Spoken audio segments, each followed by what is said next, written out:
Hello, my name is Dr. Dermot Phelan. I'm Medical Director of Cardiovascular Imaging at Sanger Heart and Vascular Institute.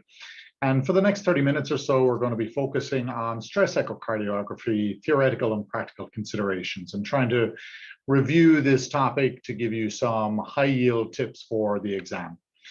To do so, I think we need to focus on the two main guideline documents regarding stress echocardiography.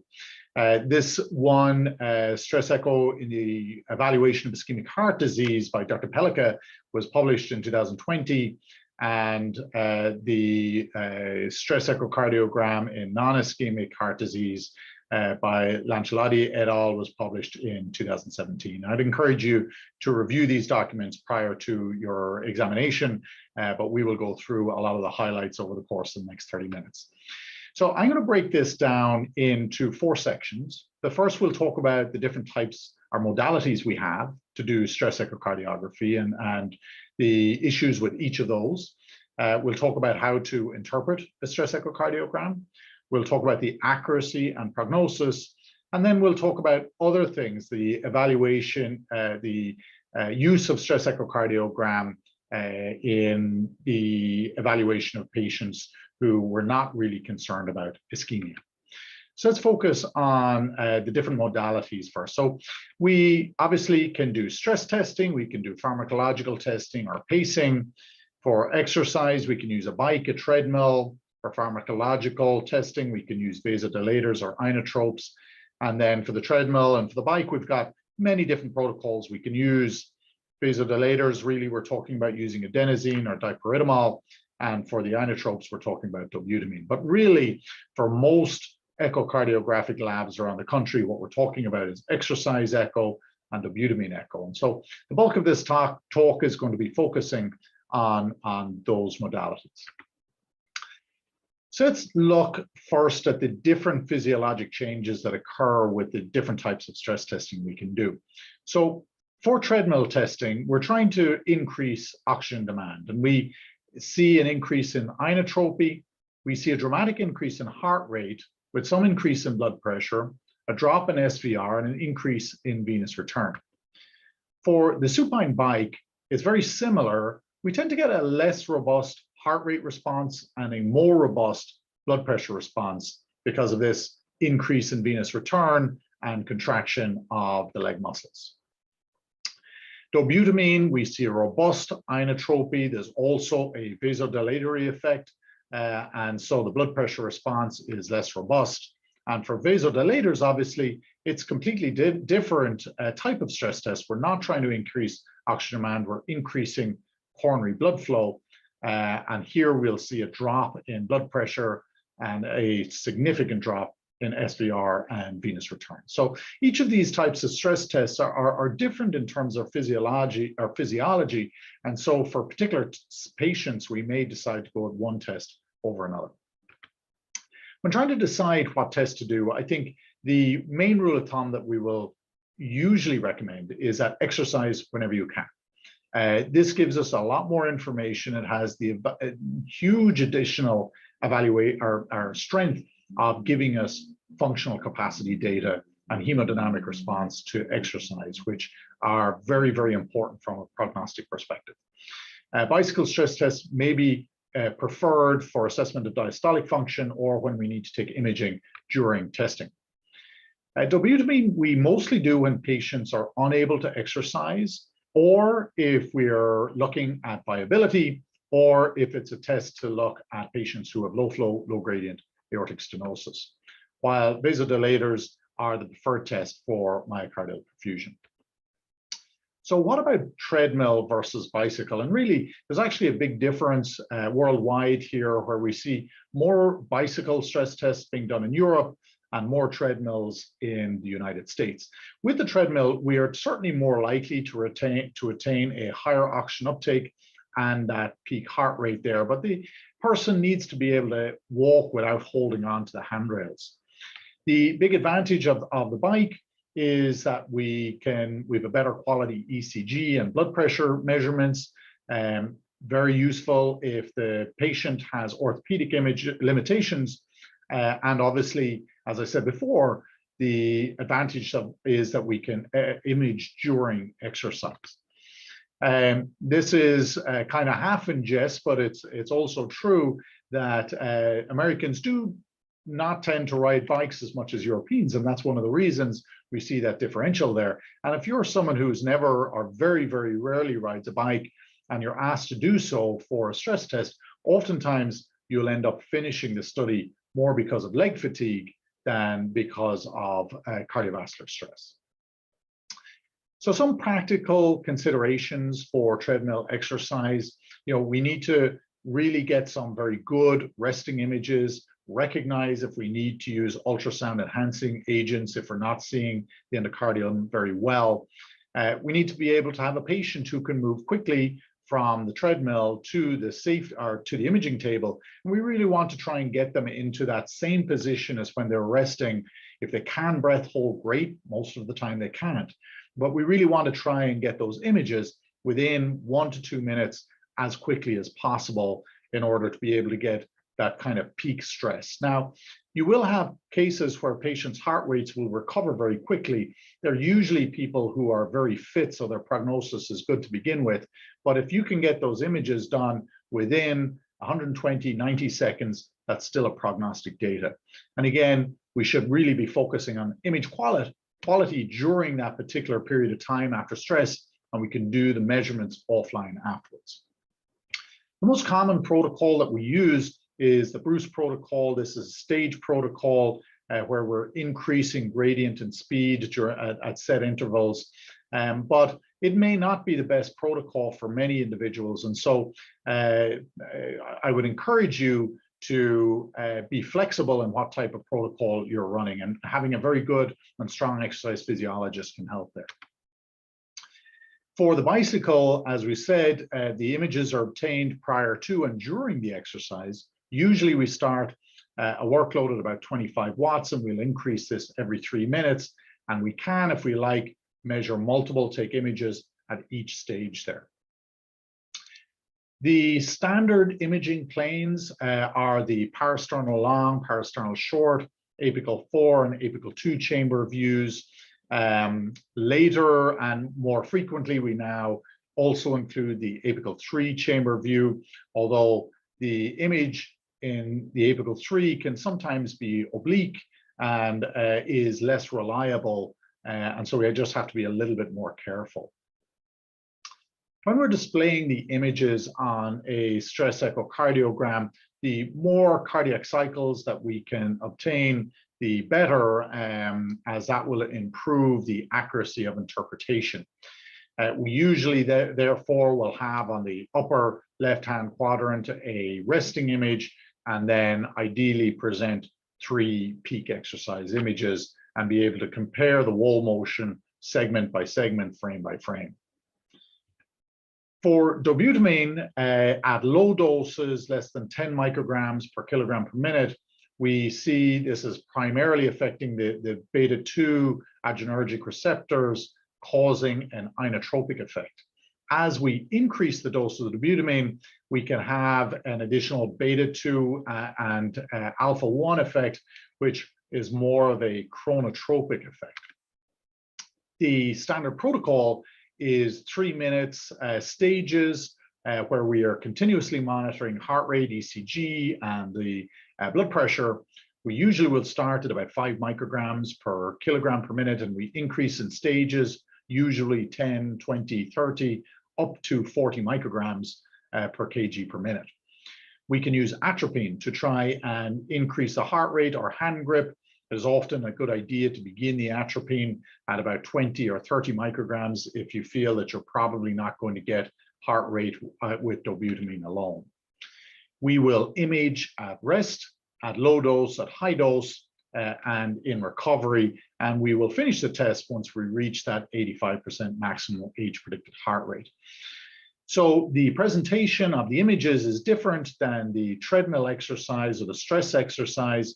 Here we're showing a resting image. We show a low dose, a pre-peak and peak, or in some cases, a peak and recovery image there. And so we can see the differences of function at various doses of dobutamine infusion. Ultrasound enhancing agents should absolutely be used if we fail to see two or more contiguous segments or a coronary artery territory cannot be completely visualized. And this is FDA approved. We want to consider using a very low mechanical index, usually less than 0.3 or even less than 0.2, which will reduce signal from artifacts and background tissue and improve endocardial border definition, as we can see there. We need to know the contraindications to stress testing, and so we shouldn't be doing treadmill or exercise testing in people who have had unstable or complicated acute coronary syndrome, if they've got serious cardiac arrhythmias, significant resting hypertension, and the number to keep in mind is greater than 180 millimeters of mercury. If they've had an acute PE or pulmonary infarct, acute myocarditis or pericarditis, acute aortic dissection, or symptomatic severe aortic stenosis. For dobutamine, the contraindications include hemodynamically significant LVOT obstruction, as that will make it significantly worse, unstable or complicated acute coronary syndrome, serious arrhythmias, and again, severe systemic hypertension. For vasodilators, we don't want to do stress tests in people who've pronounced active bronchospastic airway disease, who have significant hypotension, or again, who have unstable, complicated coronary, acute coronary syndromes or serious cardiac arrhythmias. For the endpoints, particularly for a treadmill or exercise, ideally, this should be symptom limited. That is going to maximize our sensitivity and specificity of the test. Many labs I see discontinuing the test as soon as the individual hits that 85% age-predicted heart rate.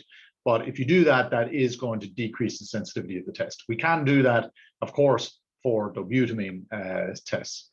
So we're going to stop the test when we reach diagnostic endpoints where we either reach that workload or we see marked ECG positivity, obvious echo positivity, or severe chest pains. If there are patient asked to stop because of either intolerable symptoms or exhaustion, severe hypertension, and that's diagnosed as greater than 220 over 120 millimeters of mercury, symptomatic hypotension or arrhythmias are also reasons to stop the test. And if we have got a obvious, very abnormal test there. Exercise testing is generally very safe. The rate of death less than 0.05 per 10,000 tests. This was a study looking at almost 15,000 patients from the Mayo Clinic, and overall complication rate, as you can see, very, very low, a little higher with the dobutamine, and these were mostly related to benign atrial arrhythmias. So let's move on to interpretation. I think it's really important, even though we're talking primarily today about the imaging findings, but a lot of the important information we get from a stress echocardiogram is how the patient responded clinically. Did they develop typical chest pain or symptoms? What was their hemodynamic response? How was their blood pressure, their heart rate during the exercise? Functional capacity is key, and there's been multiple studies published now in almost any pathology you can name, showing that functional capacity is one of the key determinants of prognosis. And then finally, we're going to look at the ECG and the imaging response to exercise. For the boards, it's extremely important that you know all of the segments of the heart. And so I won't go through this too much, but in the long axis view, we're cutting across the anteroseptum and the infralateral wall there. In the two-chamber view on the right side of the screen, we have the anterior, on the left, the inferior. And on the four-chamber view, we've got the infroseptum and the anterolateral view there. So really important that you know all of those segments. And once you do know that, then you have to piece that together with the segmental perfusion to define what you suspect, where you suspect the coronary disease is. In the exam, you will be given questions where there are obvious wall motion abnormalities, in particular coronary distributions, and you need to be able to recognize that. So here we see in green here the LAD, supplying the usually the apex, the apical septum, the anterior wall and the anteroseptum, the RCA, usually the mid and basal inferior wall and the basal infroseptum, and then the left circumflex or the RCA or the LAD will supply some of these additional walls here. I think it's important to know that our sensitivity of stress echo actually suffers a little bit like ECG in left circumflex distribution territories, because again, that ultrasound beam generally does not identify the lateral wall as well as the other wall. So just to be conscious of that. We do score the walls with at rest and with stress.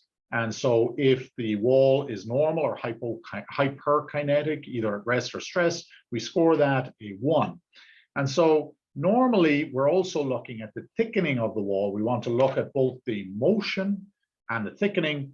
And so for normal thickening, that's usually greater than 50% of the end diastolic thickening compared to the end systolic thickening.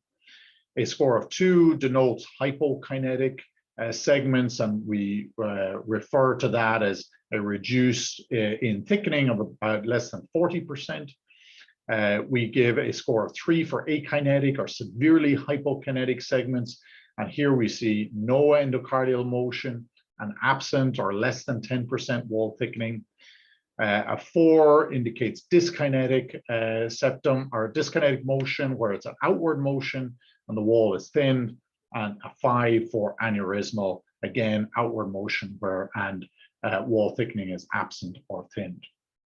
We use this scoring system then to create a wall motion score index. And basically, this is the sum of all the scores divided by the number of segments. So if you have a 1, which is normal for every segment, and then you divide it by the number of segments, that's 1. So a wall motion score index of 1 is normal. And you can see here in this study of over 1,500 patients who underwent stress echocardiograms, that if you have a wall motion score index of 1, your outcome is excellent. As your wall motion score index increases, your outcome does get worse. Key considerations for imaging, we really want to look at both endocardial motion and thickening, as we said before, and we need to be very careful of translational motion or tethering of the walls. We want to look at LV chamber size, both at rest and with stress, to look for transient ischemic dilation. We're going to look at each segment and by segment, and we'll do that analysis going frame by frame, particularly in early systole. We want to be careful of the basal inferior and basal septal segments, as they can be tethered by the fibrous annulus, particularly if there's mitral annular calcification or a mitral valve ring or prosthesis there, but there should be normal thickening. Remember, ischemia also causes a delay in onset of contraction known as tardokinesia, a decrease in the velocity in contraction, and post-systolic contraction, which we can often detect using strain. When we're doing our stress echo, we need to honestly comment on image quality and if the endocardial border was poor or there was off-axis imaging. So when we see a resting wall motion, it is either related to an infarct or scar, or this is a viable wall motion, and this is usually related to either acutely or chronically hypofunctional segments. And so this can either be broken down into stunned myocardium, and this is usually after an acute ischemic injury, and this will recover with time, or it's hibernating myocardium. And this is related to chronic ischemic injury and will recover with revascularization. So this is obviously very important to know, and we will use low-dose dobutamine stress echocardiograms to define whether the myocardium is scarred or whether there is viable myocardium there. And this does predict recovery after vascularization. So when we think about the wall motion during a dobutamine stress echo. If there is normal wall without ischemia, at low dose, it will increase. At peak, it will increase further. If there is scar, the wall motion will be akinetic and will not change either at low dose or peak. If it's ischemic, it may be normal or reduced at baseline. At low dose, that function will go down, and at peak, it will go down further. Uniphasic response is where we've got a hypokinetic or akinetic segment at rest, which improves at low dose and improves further at peak. And we're usually talking about cardiomyopathies. And then biphasic response is where you've got a hypokinetic segment at baseline, which improves at low dose, but then becomes ischemic and reduces at peak. And so here is where we'll see that viable myocardium. So what is considered a positive test for ischemia? Well, a new or worsening wall motion abnormality is really what we're looking for. And here you can see normal apical septum, and in someone who's got a LAD lesion, a reduction in that segment there. Additional concerning findings include transient LV dilation, a failure of the LV to improve its ejection fraction with stress, or worsening diastolic function. And remember, as we think of the ischemic cascade as exercise duration goes on, we'll get local ischemia, and diastolic function will precede regional systolic function, which will occur before ECG abnormalities or chest pain.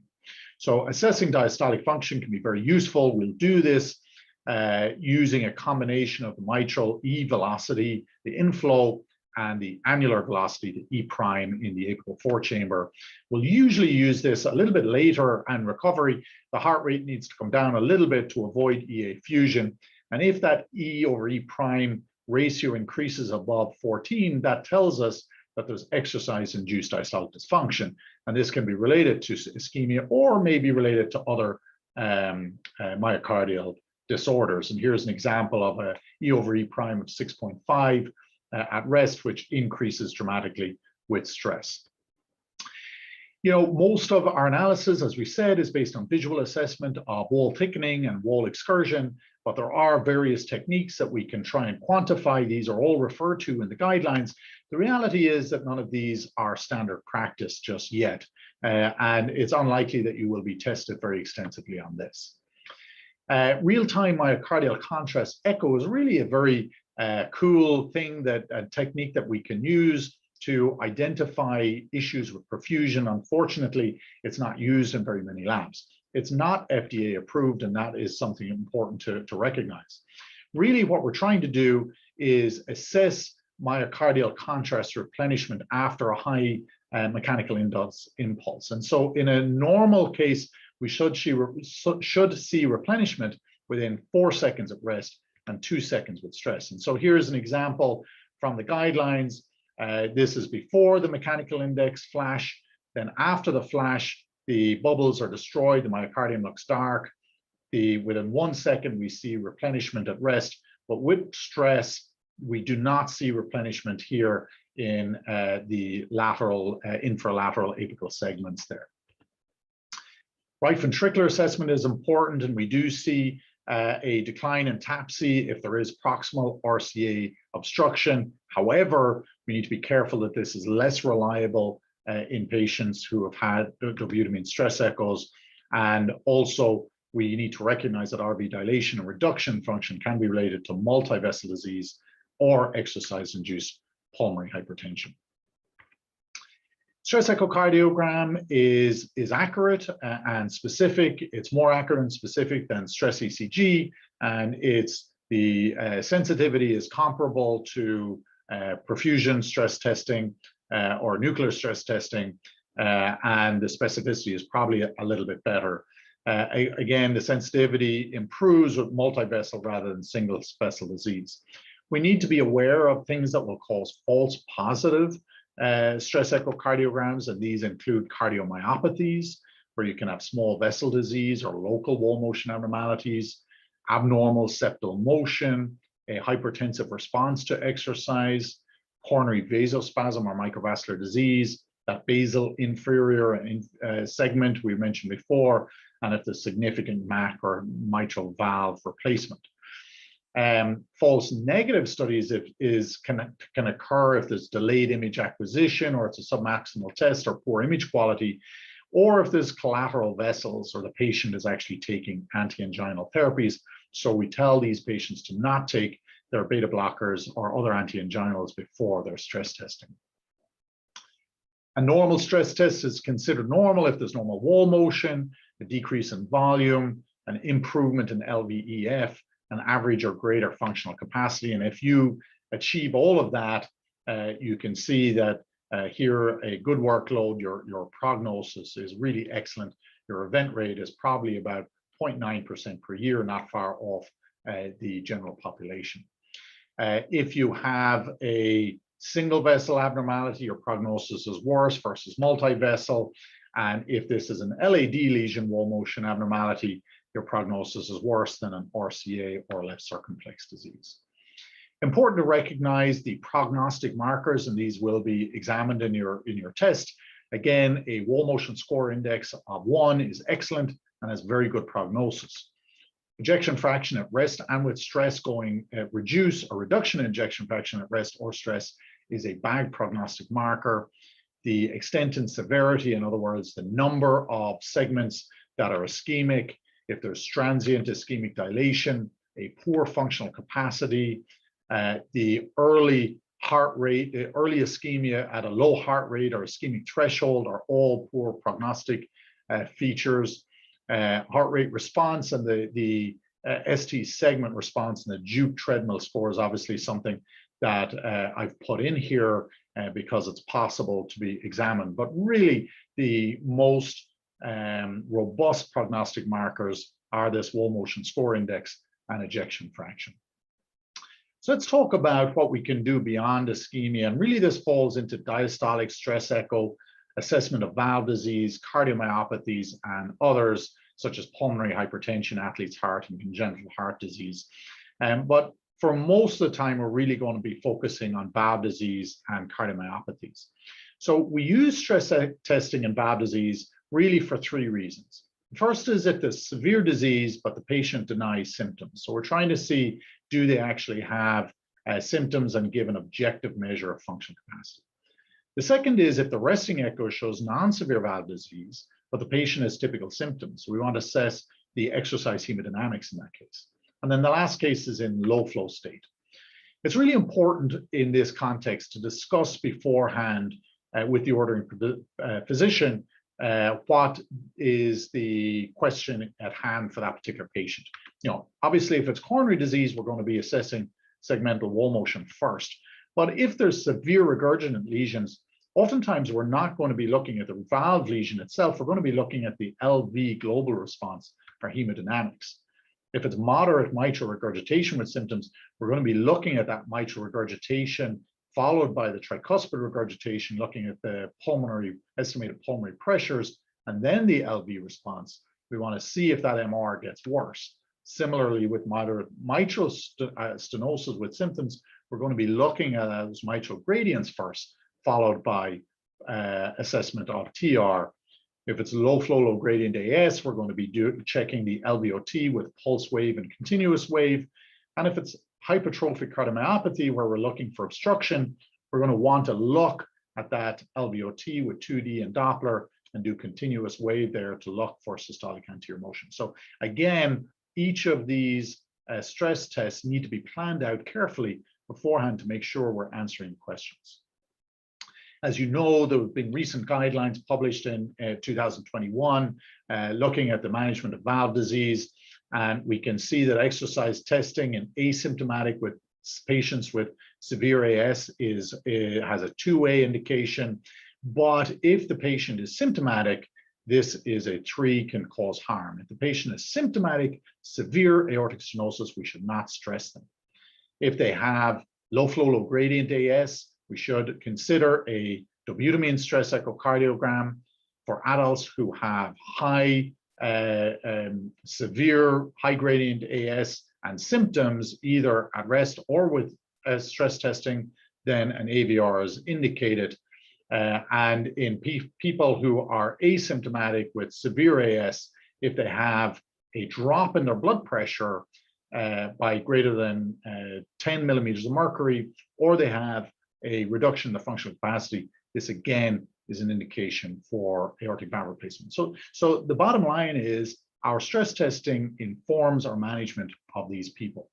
So in summary, if they have no symptoms, we're going to use stress testing to prove they have symptoms. And if they have no symptoms, we're also going to go ahead with an AVR if we see a drop in blood pressure or reduction in exercise capacity. Now, we also get additional prognostic information from stress echoes or from any type of exercise test.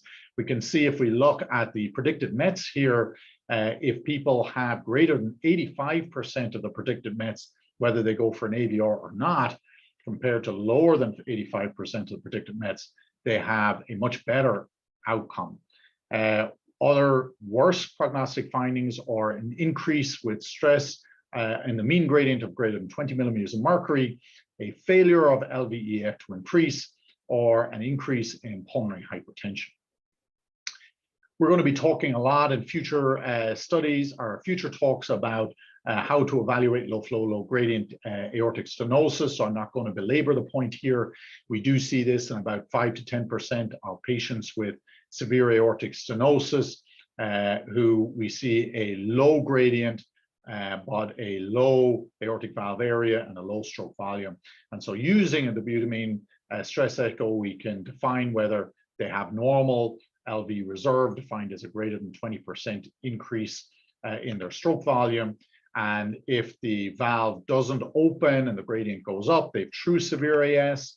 If the valve opens and the gradient doesn't go up, it's pseudo-severe. If they don't have flow reserve, then we're going to have to do some more testing to try and define. We can do a projected aortic valve area or assess their coronary artery or coronary calcium of the aortic valve. Aortic regurgitation, obviously symptoms denotes a bad prognosis. And so again, like severe asymptomatic aortic stenosis, if they're asymptomatic, it's reasonable to confirm that status. But we're not going to be trying to evaluate the aortic regurgitation at peak exercise, because remember, we're really shortening that diastolic period and the AR may look a lot worse or a lot less with stress. Additional prognostic information is in assessing the contractile reserve, the longitudinal strain, and TAPSE. For mitral stenosis, this is a 65-year-old female with shortness of breath, typical rheumatic valve. Her mean gradient is 5, her mitral valve area is 1.7, so she is moderate assessment of mitral stenosis, but she's symptomatic. And so in this case, this is a class 1 indication to do a stress test. And here we're going to first of all measure the gradients across this. And if our mean gradient goes above 15, this is a class 2B indication to consider balloon valvuloplasty. So again, we're going to use the stress test to prove that the patient is asymptomatic. And if that gradient goes up significantly, we're going to consider a balloon valvuloplasty. Mitral regurgitation is very load dependent and can increase with exercise. So in patients who have primary MR, where it does not seem very severe, but they do have symptoms, we should do a stress test, or vice versa. If it seems severe and they don't have symptoms, we'll also want to do a stress test. Poor prognostic findings, or if the MR increases by greater than 1 grade, if there's poor contractile reserve, if we have a greater than 2% increment in longitudinal strain, this dynamic pulmonary hypertension or the exercise TAPSE goes down. Exercise stress echo is also indicated for secondary MR if we see that the symptoms are out of proportion to the MR at rest, if there's recurrent acute pulmonary edema, or if the patient is going for CABG. So, the stress echo can really inform timing for surgery. If a patient is asymptomatic with severe primary MR, it tells us that we can still go for surgery, but we can actually see in this particular study where they delayed surgery for greater than a year in patients who had achieved greater than 100% of the predicted exercise capacity. They actually did not have a worse prognosis. So this is important when we're talking to those asymptomatic severe mitral regurgitation patients who have high functional capacity. Finally, for hypertrophic cardiomyopathy, it's important to emphasize that exercise echo is safe. This is a patient who has moderate SAM at rest, but we must remember that a third of patients will obstruct only with provocation. And so we should do stress echo on those patients who have symptoms with an LVOT gradient of less than 50 at rest, or with bedside provocative maneuvers. And we can often see this where they develop severe systolic anterior motion of the mitral valve and very high gradients. And this will dictate whether a patient goes for surgery or how we will manage them going forward. Stress echoes give us a lot of prognostic information for patients with hypertrophic cardiomyopathy. If they have poor functional capacity, an abnormal blood pressure response to stress, severe increase in LVOT obstruction, or new wall motion abnormality.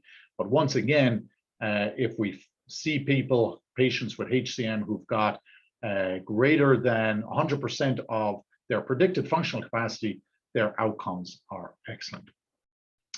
So I hope you do very well in your board exams on stress echo. We've tried to cover over the course of the talk these kind of high yield questions. We didn't go through any cases, but I would encourage you to go to your lab and practice as many wall motion cases as you can, because they will certainly come up in your test. Thank you very much.